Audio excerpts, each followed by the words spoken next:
new sanctions for alleged election hacking. Yeah, this news just breaking. The country just announced that it is going to expel 35 U.S. diplomats and is pulling access to 2 buildings used by Americans in Moscow. So let's get right to Garrett Tenney live in Washington, D.C. with the breaking details. Good morning, Garrett. Morning. Good morning, Heather and Jillian. You know, a lot of folks, including President-elect Trump, have been asking for months, what proof is there that Russia was actually behind the cyber hacks surrounding our election?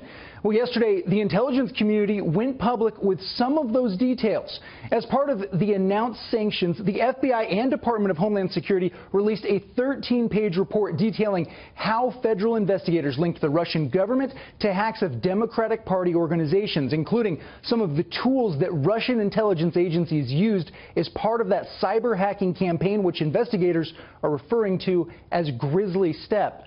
Now, with that evidence, the administration is also laying out a long list of sanctions targeting Russian agencies and individuals, including 2 Russian intelligence agencies who were largely behind the effort, 3 companies that provided support to those cyber espionage efforts, and 35 Russian intelligence operatives who have been declared persona non grata and given 72 hours to leave the country. And as you mentioned just minutes ago, Russia announced that it was going to be responding with those same retaliations, saying that they were going to be expelling 35 U.S. diplomats, as well as closing down 2 U.S. compounds there in Russia.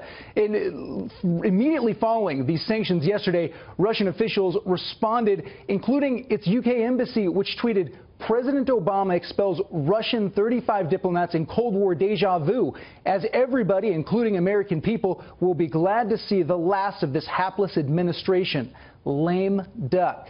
Now, President-elect Donald Trump, who has openly questioned the intelligence community's findings of Russian interference, he weighed in as well, saying in a statement, "It's time for our country to move on to bigger and better things.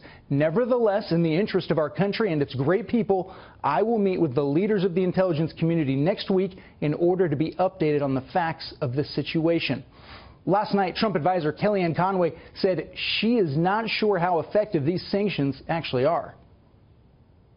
It is unprecedented for us to expel as a nation that many operatives over such a short period of time. But at the same time, you know, the GRU, where these operatives are, they don't really travel here. They don't keep their assets here. So one wonders, you know, what the teeth of the sanctions really are.